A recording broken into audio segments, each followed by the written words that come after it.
Okay, सो ये जेस्ट की problem है। इसमें दो प्रॉब्लम डिस्कस कर लेते हैं। छोटा सा वीडियो है बट इसमें कॉन्सेप्ट बहुत ज़्यादा ज़रूरी है जानना। सो ये जेस्ट 2017 में पूछी गई प्रॉब्लम है। इसमें बोला गया था कि आपको ये पर्टिकुलर कुछ गिवन था, ठीक है, इसकी डायमेंशन बतानी थी और उसने बोला था कि जो साई है वो आपका 2D में मतलब डिफाइंड है। ओके, सो नाउ मतलब ये तो एक जनरल केस है, इसके लिए और भी ज़्यादा आ सकती हैं चीज़ें, तो देख लो। तो सबसे पहले क्या करते हैं कि साई की जो सेकंड मतलब डायमेंशन में मतलब 2D में अगर डायमेंशन अगर बात करी जाए तो 2D तो एक जनरल केस हम लोग देख लेते हैं। अगर हम लोग 1D की बात करें तो 1D में जो प्रोबेबिलिटी की जो आपकी प्रोबेबिलिटी डेंसिटी की जो आपकी यूनिट होती है वो हमारी 1D में 1/L। 2D की अगर बात करूँ जाए तो 1/L²। 3D की बात करी जाए तो 1/L³। इसी प्रकार डी डायमेंशन में बात की जाए तो L⁻D। ओके, सो नाउ अगर मैं ये तो प्रोबेबिलिटी डेंसिटी की बात हो गई। अगर मैं सिर्फ वेव फंक्शन की बात करूं, साई की बात करूं, तो साई क्या हो जाएगा, सब कहीं स्क्वायर आ जाएगा, है ना, इस तरीके से। सो यहाँ से क्लियर हो जाता है कि अगर मैं साई की 2D में अगर मैं डायमेंशन लिखना चाहूँ तो वो हो जाएगा 1/L। इतनी बात क्लियर है। 1/L को हम लोग 1/मीटर अगर मैं यूनिट की बात करूँ, ये तो डायमेंशन की बात हो गई थी। यूनिट में अगर मैं लिखना चाहूँ तो कितना आ जाएगा 1/m। ठीक है, तो ये आ जाएगी कितनी, साई की डायमेंशन। अगर मैं इस पर्टिकुलर ऑपरेटर की बात करता हूँ तो इस ऑपरेटर को मैं क्या करता हूँ कि थोड़ा सा इसको रीअरेंज कर लेता हूँ। मतलब आई के ऊपर नीचे मल्टीप्लाई किया और इसके बाद मैंने इस ऑपरेटर को ऐसे डिफाइन कर लिया, तो ये ऑपरेटर मेरा बन जाता है क्या, मोमेंटम कंपोनेंट, जो कि अलोंग एक्स एक्सिस है। सो इस दोनों को अगर मैं प्रोडक्ट करता हूँ तो फिर इसके बाद क्या हो जाएगा, अगर मैं दोनों को प्रोडक्ट करता हूँ और यूनिट अगर मैं लिखता हूँ तो मेरे को पता ये हो जाएगा m/b, तो आ जाएगा किलोग्राम मीटर पर सेकेंड। और साई की जो यूनिट है वो आ जाएगा आपका 1/m। सो नाउ अगर मैं यहाँ पे थोड़ा सा रीअरेंज करता हूँ तो मेरे पास इस पर्टिकुलर जो चीज़ पूछी थी उसकी डायमेंशन कितनी हो जाएगी, किलोग्राम पर सेकेंड। ओके, ये क्वेश्चन हो जाता है। सेकेंड क्वेश्चन में क्या बोला गया था वो भी देख लेते हैं।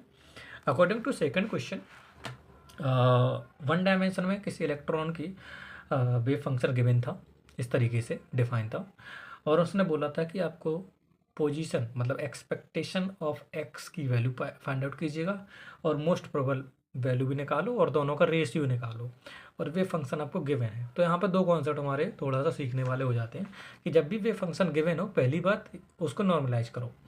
अगर नॉर्मलाइज्ड है तो इट्स ओके, नहीं है तो उसके लिए क्या प्रोसीजर है वो भी देख लो। तो पहला तो मेथड ये है कि इसको नॉर्मलाइज करो और फिर आप लोग नॉर्मलाइजेशन कॉन्स्टेंट मल्टीप्लाई करो, फिर सारी चीज़ें आगे मतलब करो। क्वांटम मैकेनिक्स में ये फंडामेंटल रूल होता है। सो मैं क्या करता हूँ कि अगर मेरे को पोजीशन की एक्सपेक्टेशन वैल्यू चाहिए कि ये इस तरीके से, तो मैंने क्या किया, डिफाइन कर दिया एक्सपेक्टेशन वैल्यू ऑफ एक्स, ठीक है। और ये इसका ऑपरेशन जब मैं वे फंक्शन में करता हूँ तो मेरे को सिंपल सा एक्स आइगन वैल्यू मिलती है। ये मेरे को पता है कैसे, मतलब आइगन वैल्यू नहीं, सॉरी, पोजीशन है तो मल्टीपल ऑपरेटर होता है, ये मल्टीप्लिकेशन होता है सिंपल सा। इसको अगर मैं ऐसे ऑपरेट करता हूँ तो मेरे को मिलता है एक्स साई एक्स, ठीक है। सो इस तरीके से अगर मैं करता हूँ तो मेरे को पता, जब भी किसी ऑपरेटर की एक्सपेक्टेशन वैल्यू निकालते हैं, कोई ऑपरेटर ए है तो इसको हम लोग ऐसे लिखते थे ना, साई स्टार ए ऑपरेट होता है साई पे डी एक्स। 1D की बात मैं कर रहा हूँ यहाँ पे। दूसरा का देखो, अब अगर मैं x का निकालता हूँ तो सिंपल से यहाँ पे मल्टीप्लाई होता है, तो मतलब साई स्टार और साई मिलके मॉड साई स्क्वायर हो जाता है, x से मल्टीप्लाई होता है, लिमिट जाएगी -इन्फिनिटी से इन्फिनिटी, जो कि हमारा नियम है। मतलब ये हम लोग बाय द डेफिनेशन हम लोग यहाँ पे लिमिट रखते हैं पूरे स्पेस के लिए। और इसको मैंने क्या किया, मेरे को नहीं पता ये नॉर्मलाइज है या नहीं है, तो मैंने नॉर्मलाइजेशन कंडीशन भी यहाँ पे डाल दी, क्योंकि इसकी वैल्यू 1 होगी। अगर नॉर्मलाइजेशन होगा, नहीं होगा, जो भी वैल्यू होगा तो यहाँ पे आगे जाएगा, ठीक है। सो ना यहाँ पे मैं वे फंक्शन को जो भी हमारा गिवन था इस पर्टिकुलर रेंज में वो डिफाइन कर देता हूँ। डिफाइन जब मैं करता हूँ तो यहाँ पे जो मतलब नेगेटिव में, नेगेटिव रीजन में वो जीरो है, तो जीरो वाला तो मैंने जीरो कर दिया। जब मैं पॉजिटिव रीजन की बात करता हूँ तो जीरो से इन्फिनिटी वे फंक्शन की वैल्यू यहाँ पुट करता हूँ उसके स्क्वायर की, और एक्स से मल्टीप्लाई कर देता हूँ। नीचे भी सेम चीज़ करता हूँ, ठीक है, लेकिन यहाँ पे एक्स नहीं है तो सिंपल सा साई स्क्वायर आ जाएगा यहाँ। अब इसको आप लोग थोड़ा सा कह सकते हो कि ओपन कीजिएगा ब्रैकेट को। ओपन करोगे तो आपके पास ये सिंपल सा फॉर्मूला से ओपन करोगे तो ये आपका रिजल्ट आ जाएगा। इसके बाद नीचे वाले को सेम प्रोसीजर से करना है। इसको ब्रैकेट को ओपन करोगे, मल्टीप्लाई करोगे तो आपके पास ये आ जाएगा। ये अब इसके बाद आपको क्या करना है कि थोड़ा सा, अब आप कह सकते हो कि ये एडिशन और सब्सट्रैक्शन वाला तरीका, तो हम लोग अलग अलग भी इंटीग्रेट कर सकते हैं। तो मैंने क्या कर दिया, हर एक टर्म को थोड़ा सा अलग अलग लिख दिया, एक्स के साथ मल्टीप्लाई करके, यहाँ पे डी एक्स आएगा, सॉरी फॉर दैट। सो यहाँ पे जस्ट अरेंज कर दिया, ठीक है, अलग अलग मतलब कह सकते हो कि।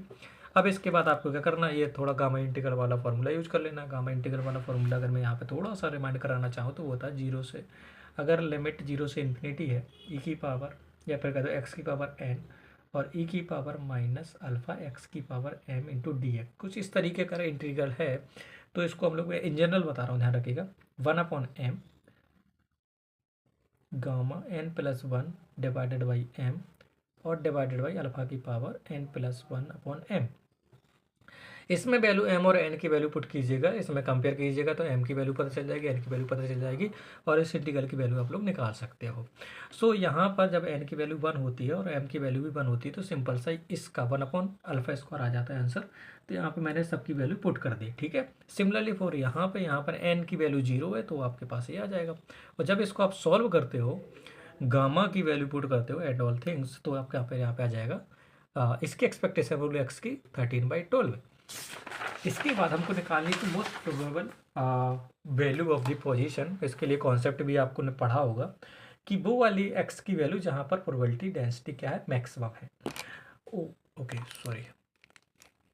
सो यहाँ पर इसको मैक्सिमम करना है, इसको मैक्सिमम करना है एक पर्टिकुलर एक्स के लिए। तो हम लोग क्या करते हैं, सिंपल सा मैथमेटिकल फिजिक्स का टूल जो होता है कि किसी फंक्शन को अगर हम लोग मैक्सिमा मिनिमा निकालना होता है तो उसको डिफ्रेंशिएट करते हैं with respect to that particular quantity. तो मैंने एक्स के साथ इसको डिफ्रेंशिएट कर दिया और जो भी एक्स की वैल्यू आएगी वो हमारा उस पर चेक करेंगे। तो मैंने इस पे को जब मैंने डिफ्रेंशिएट किया और इसको इक्वल टू 0 पुट किया तो आपके पास सामने कुछ इस तरीके से कैलकुलेशन आएगी।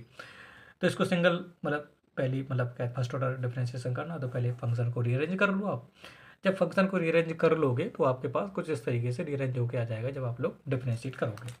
डिफ्रेंशिएट करने पर आपको 3 ब्रैकेट मिलते हैं, 3 ऐसी क्वांटिटी मिलती है जो 0 हो सकती है, ये वाला 0, ये वाला 0 या फिर ये वाला 0। जब मैं इसको इक्वल टू 0 पुट करता हूँ तो ये तो पॉसिबल नहीं है, ई की पावर कुछ भी हो जाए, एक्स जब आपका इन्फिनिटी होगा तभी ये पॉसिबल है, ठीक है। और फिर यहाँ पर इस वाले ब्रैकेट से आ जाएगा दिस और इस वाले ब्रैकेट से आ जाएगा दिस। तो यहाँ से वैल्यू आ जाती है 1, यहाँ से वैल्यू आ जाती है 2। ओके, सो जब मैं वैल्यू पुट करता हूँ मतलब इस पर्टिकुलर एक्स की किसमें मॉड साई पे, तो यहाँ से हम लोग निकाल सकते हैं कि मैक्सिमम क्या होगी। तो जब मैं ई की पावर -4x को पुट करता हूँ साई स्क्वायर में तो वो 0 निकल के आता है, ठीक है। लेकिन जब मैं ई की power x equal to 1 put करता हूँ तो 0 आता है। लेकिन जब ई की power x equal to 2 put करता हूँ तो मेरे पास ये वैल्यू कुछ वैल्यू आती है जो कि ग्रेटर देन 0 है। मतलब यहाँ पर देख सकते हैं मैक्सिमम वैल्यू आपको इस पर्टिकुलर x की वैल्यू पर मिल रही है। और यहाँ से अगर मैं x की वैल्यू निकालना चाहूँ तो क्या आ जाएगा, ई की power x equal to 2, x equal to ln2। तो यहाँ से ln2 आ जाती है, इस पर्टिकुलर x पर हमारी प्रोबेबिलिटी डेंसिटी क्या है, मैक्सिमम है। तो यहाँ से हमारी आ जाती है मोस्ट प्रोबेबल पोजीशन। और ना इसके बाद उन्होंने रेशियो पूछा था तो 13/12 डिवाइडेड बाई ln2, तो यहाँ से आ जाएगा अप्रॉक्सीमेट वैल्यू 1.563। तो इस तरीके से ये दोनों क्वेश्चन हो जाते हैं। Okay got it. तो यहाँ से हमने दो मतलब कॉन्सेप्ट सीखे हैं, पहला डायमेंशन ऑफ वेव फंक्शन, दूसरा एक्सपेक्टेशन वैल्यू ऑफ पोजीशन, तीसरा most probable value of the position. तो ये कॉन्सेप्ट आपको समझ में आ जाने चाहिए। एंड अगर कोई डाउट होता है तो कमेंट बॉक्स में कर सकते हो पुट, और अगर पसंद आता तो लाइक कीजिएगा ज़रूर, और बाकी सब्सक्राइब तो आप कर ही दोगे। Thank you and all the best for the next video.